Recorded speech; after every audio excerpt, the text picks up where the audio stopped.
What's up, everyone? Thanks for clicking in. I've got some news today that honestly feels like the break we've been waiting for.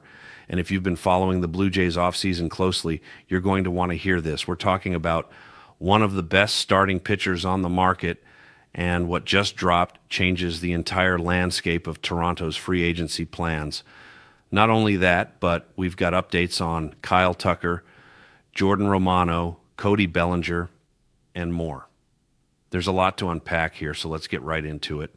And hey, if you're not subscribed yet, go ahead and hit that button now, because this is where you get daily Blue Jays content and analysis. All right, let's break this down. So a couple weeks ago, Ben Nicholson-Smith reported that the Blue Jays were monitoring Tatsuya Imai, one of the top starting pitchers available this offseason. That was interesting on its own, but now we've got something even bigger. Yesterday, an interview dropped with Imai, and what he said has major implications for Toronto. In the interview, he talked about facing the Dodgers and made it clear he wants to take them down. He said beating a team like that and becoming world champions would be the most valuable thing in his life. But here's the kicker. He also mentioned that he would prefer to play on a team without another Japanese player already on the roster.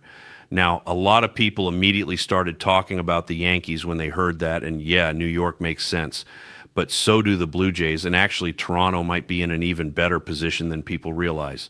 Let's think about this for a second. Which teams currently have Japanese players? The Dodgers, obviously, the Padres, the Angels, the Cubs, the Red Sox, the Mets. All of those teams are now potentially out of the running based on what Imai said. And the Dodgers were the overwhelming favorites to land him just because of Shohei Ohtani, Yoshinobu Yamamoto, and the success they've had attracting Japanese talent. But now Imai is saying he doesn't want to join them. He wants to beat them. That's a massive shift. And when you combine that with the fact that he wants to go to a team without another Japanese player, suddenly the Blue Jays are right in the thick of it. Toronto doesn't have any Japanese players on the roster.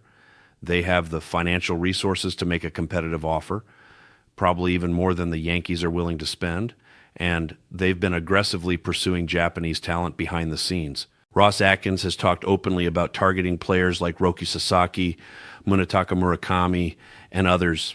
This has been part of their strategy. Now let's talk about what Imai brings to the table, because this isn't just some speculative flyer on a foreign player. This guy is legit. Last season, he posted a 1.92 ERA in 24 games. The year before that, a 2.34 ERA. The year before that, a 2.45 combined ERA. He's been dominant in the Japanese leagues, and we've seen more and more pitchers come over from Japan and immediately succeed at the highest level. Yamamoto, Ohtani, and plenty of others have proven that the talent translates. And according to Keegan Matheson, who came on a show a couple weeks ago, Imai has one of the highest ceilings of any pitcher available this offseason. That's not just a solid mid-rotation arm. That's a potential frontline starter who could slot in near the top of the rotation and make an immediate impact. And here's why this matters so much for Toronto. Starting pitching has been identified as their number one priority this offseason. They've got Dylan Cease locked up on a long-term deal. They've got Kevin Gausman. They've got Shane Bieber. But adding another high-upside arm like Imai would give them one of the deepest rotations in the league. And if they can land him, it opens up even more flexibility for the rest of their offseason. They can still extend Jordan Romano. They can still make a run at Kyle Tucker. They can still add bullpen pieces. But getting a top-tier starter without having to trade away prospects or young talent, that's huge. And the fact that Imai specifically said he wants to beat the Dodgers makes this even more perfect for Toronto, because the Blue Jays just lost to the Dodgers in the World Series. There's unfinished business there. The motivation aligns perfectly. Now let's talk about some of the other news that dropped yesterday, because there's more going on than just Imai. Robert Murray, who's a very reliable reporter, went on his stream last night and reiterated that Kyle Tucker and Cody Bellinger are both players of interest for the Blue Jays.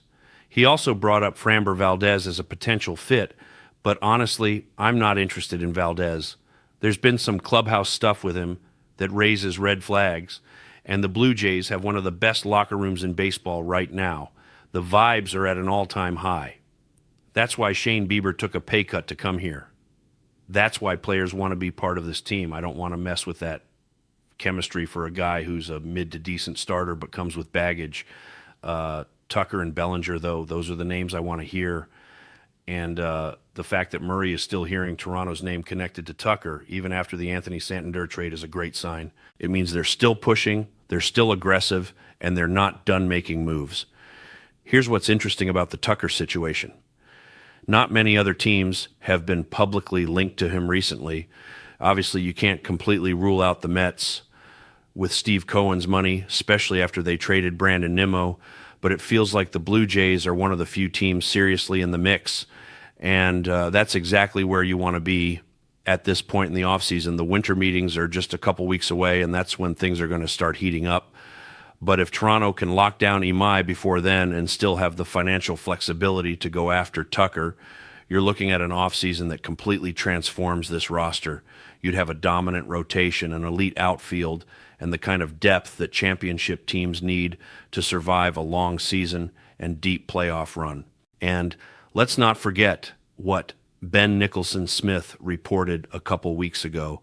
The Blue Jays are making an all-in push, not just for this season, but for the next wave of Japanese talent. They're positioning themselves to be the destination for players like Murakami, Okamoto, Sasaki, and others who are going to become available over the next few years. Getting Imai now would be a huge statement. It would show those future players that Toronto is serious, that they're willing to spend, and that they're building something special. And if Imai comes over and succeeds, it makes the Blue Jays even more attractive to the next generation of elite Japanese players. So here's where we're at. Imai wants to beat the Dodgers. He wants to play on a team without another Japanese player, and the Blue Jays check both of those boxes. They've got the financial resources, they've got the competitive window, they've got the motivation after losing the World Series, and they've got a front office that's aggressively targeting exactly this kind of player. This is the break we've been waiting for. The Dodgers were the overwhelming favorites, and now they're potentially out of the picture. That shifts everything. And if Toronto can close the deal, they're not just adding a high upside starter, they're making a statement to the rest of the league that they're serious about winning now and building for the future. All right, I want to hear from you. Should the Blue Jays go all in on Tatsuya Imai? Does he solve the starting pitching need, or are there other moves you'd rather see them prioritize? And if they land him, how does that change your expectations for the rest of the offseason? Drop your thoughts in the comments. I genuinely want to know what you think. If you enjoyed this breakdown, smash that like button, hit subscribe if you haven't already, and turn on notifications so you're always in the loop when news drops. Appreciate you watching. Catch you in the next one.